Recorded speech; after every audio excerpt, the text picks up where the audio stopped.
Comic Book Savant. This is my review of Guardians of the Galaxy Volume 2.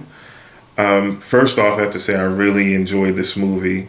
I'm not a huge fan of the first Guardians, so I came in hyped to see what was going on with the characters, because I really liked the characters in the first movie, didn't care for the story so much.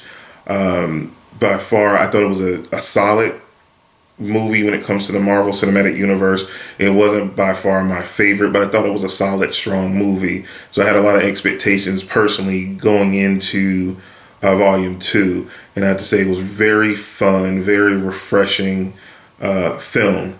Now, this is going to be a non-spoiler review. If you want to see a spoiler review, you should be able to see in the description down at the bottom a link to the audio review, which is a full spoiler-filled review, 50-plus minute review that you can check out. Again, down in the description, links at the bottom. This is non-spoiler. I felt like, again, this movie gave me, as a fan of the characters, again, wasn't a huge fan of the first movie, but of the characters, it gave me everything that I wanted. It gave me more character development.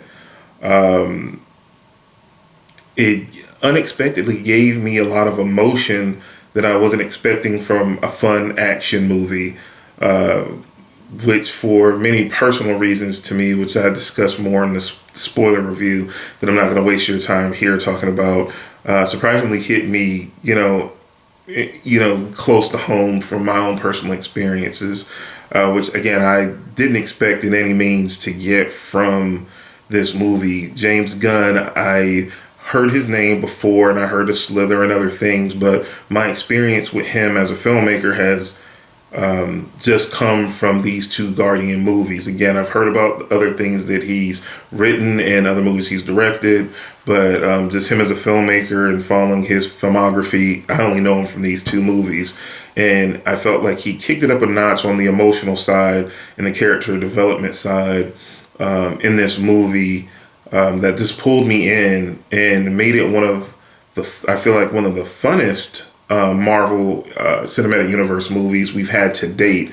I laughed out loud numerous times during the course of the movie, so much to the point that my wife was picking at me by the time we finished watching the movie, because I was loud laughing. I really enjoyed the tone of the humor in the movie, though I feel like if you're a parent, maybe some of the humor, it tends to trend more on the adult side, and it's a little bit more profanity than what I expected. And I know there's a lot of small kids in the movie, so that's something that, if you're a parent, maybe taking a younger child to see, you want to keep those things in mind.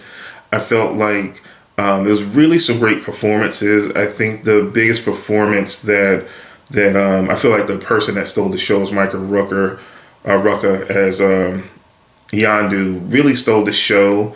I thought also that Sean Gunn, James Gunn's brother, as Cracklin, really stepped up, and I really liked that he gave him a little bit more to do in this movie. I felt like he did a solid supporting job in the movie.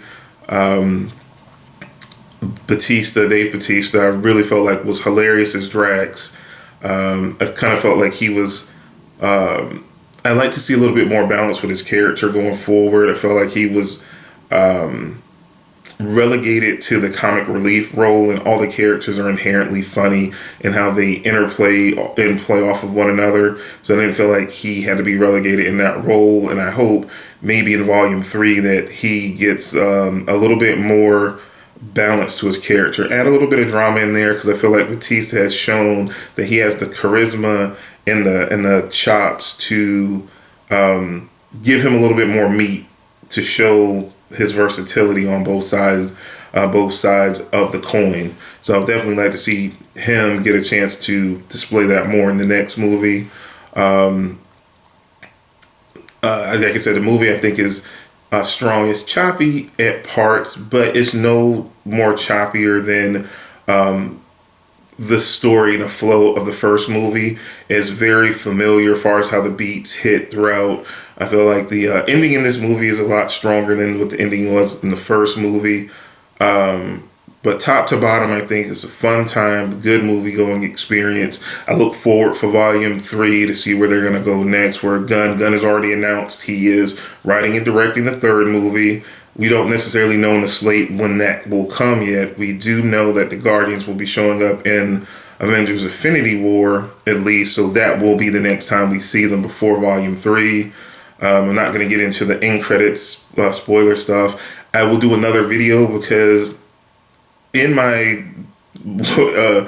haste to try to cover everything and talk about so much in this movie to talk about, I didn't get into that in the actual audio spoiler episode I'll do. So I will probably do another video to follow this up that just talks about the end credits and the Easter eggs throughout the movie a little bit later this week for you guys to check out. But this was just a quick breakdown of Guardians Volume 2. Yes, I highly recommend the movie. If you listen to the podcast, you know I have a particular rating scale, which I do like a must buy, which on a numeric level, this is a 9 out of 10, which I gave the original Guardians at 8 out of 10.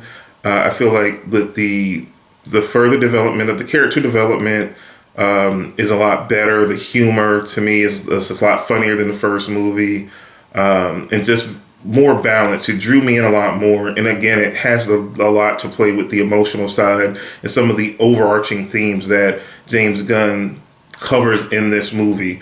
So again, to get really deep into it, check out the spoiler-filled review, again, down in the description box below, and I might put something up here for you to click on as well to check that out. And again, I hope you like this. I'm going to be doing more videos as companions to the podcast. So if you haven't already, subscribe and be on the lookout for more videos coming from Comic Book Savant soon. And I'll see you guys next time. Take care.